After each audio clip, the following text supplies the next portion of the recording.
We learn from our mistakes. It's a universal truth. But some lessons are etched in pain, seared into our collective memory because of the sheer scale of tragedy they represent.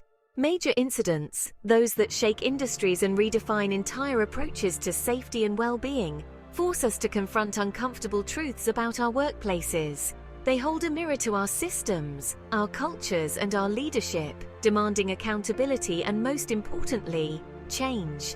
These incidents are not just accidents. They are stark reminders of the delicate balance between productivity, profit, and the fundamental human right to a safe and healthy work environment.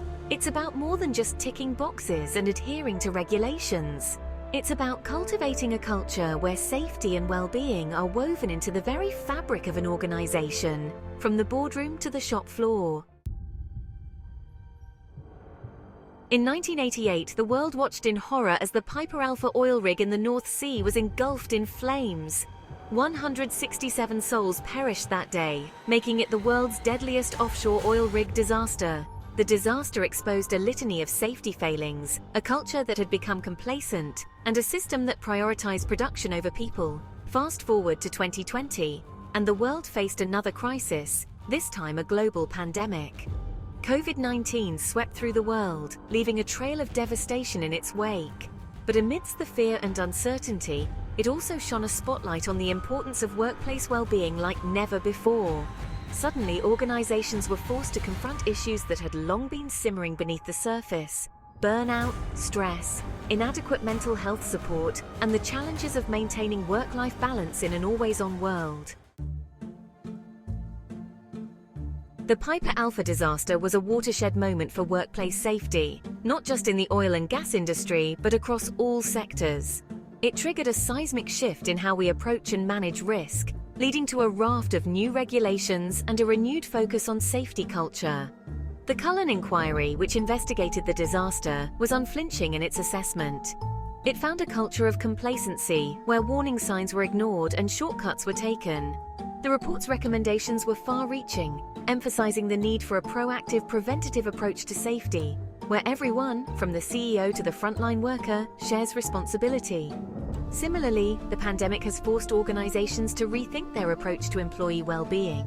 No longer a nice-to-have, well-being has become a critical business imperative, essential for attracting and retaining talent, boosting productivity, and creating a sustainable and resilient workforce. Creating a culture of safety and well-being is not about box-ticking exercises or empty platitudes. It's about leadership. It's about leaders who are not afraid to challenge the status quo, who champion a culture of openness and transparency, and who empower their employees to speak up about concerns without fear of reprisal. Effective leaders understand that a safe and healthy workplace is not just good for their employees, it's good for business. It reduces accidents, lowers absenteeism, boosts morale, and fosters a sense of loyalty and commitment amongst employees. But leadership is not just about those at the top. It's about empowering individuals at all levels of an organization to be safety and well-being champions. It's about creating a culture where everyone feels empowered to speak up, to challenge unsafe practices, and to look out for one another. Section 5. A safe space to speak, nurturing psychological safety. Imagine a workplace where employees feel comfortable speaking up, sharing their ideas, and even admitting mistakes without fear of being judged or punished. This is the essence of psychological safety, a crucial ingredient in fostering a culture of well-being and innovation. When employees feel psychologically safe, they are more likely to take risks, to be creative, and to bring their whole selves to work. They are also more likely to report safety concerns, knowing that their voices will be heard and acted upon. Creating psychological safety requires a conscious effort to foster trust, respect, and open communication. It means creating an environment where it's okay to disagree, to make mistakes, and to ask for help.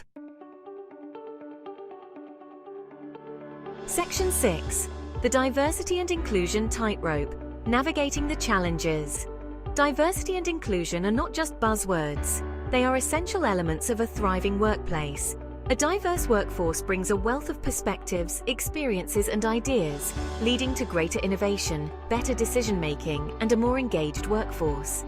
However, simply hiring a diverse workforce is not enough. Organizations must create an inclusive environment where everyone feels valued, respected, and empowered to contribute their unique talents. This requires a deep understanding of unconscious bias, a commitment to equitable policies and practices, and ongoing education and training. It also requires a willingness to have difficult conversations, to acknowledge and address systemic barriers, and to create a culture where everyone feels safe and supported, regardless of their background or identity.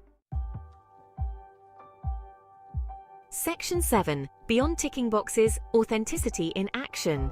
Diversity and inclusion initiatives should not be about meeting quotas or ticking boxes. They should be about creating a workplace where everyone feels a genuine sense of belonging, where their voices are heard, and where they can thrive. It's about moving beyond tokenism and embracing authenticity.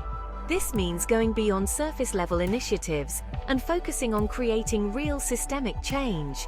It's about embedding diversity and inclusion into the very fabric of the organization, from recruitment and promotion practices to leadership development and training programs.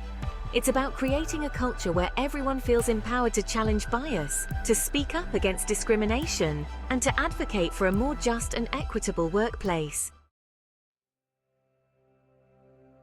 Section 8. Leadership, the cornerstone of well-being. Creating a workplace that prioritizes both safety and well-being requires a particular type of leader, one who leads with empathy, authenticity, and a genuine commitment to their employees' well-being. These leaders understand that their employees are their most valuable asset, and they are invested in creating an environment where everyone can thrive. They are visible and approachable, actively listening to their employees' concerns and taking meaningful action to address them. They foster a culture of open communication, where employees feel comfortable speaking up about their needs and concerns without fear of reprisal. They lead by example, prioritizing their own well-being and encouraging their team members to do the same.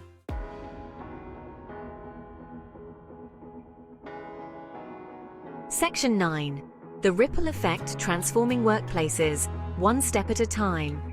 The lessons learned from tragedies like Piper Alpha and the COVID-19 pandemic have the potential to transform workplaces for the better. By embracing a proactive, holistic approach to safety and well-being, organizations can create a virtuous cycle, where a safer, healthier workplace leads to happier, more engaged employees, increased productivity, and ultimately a more successful and sustainable business. These changes won't happen overnight. They require a sustained commitment from leaders at all levels, a willingness to challenge the status quo, and a genuine belief in the power of putting people first. But the benefits are undeniable. By creating workplaces where safety and well-being are paramount, we not only honor the memory of those lost in past tragedies, but also pave the way for a brighter, more humane future of work.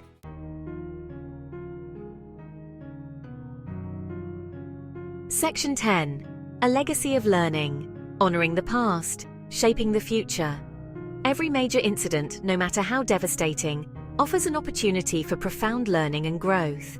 It's our responsibility to honor the memory of those we've lost by ensuring that those lessons are not forgotten, but rather become the foundation for a safer, healthier, and more compassionate future of work. We must never become complacent.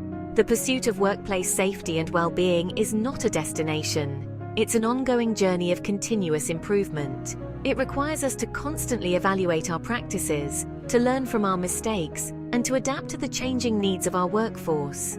It's about creating a legacy where the sacrifices of the past serve as a catalyst for a future where every worker returns home safe and sound, every single day.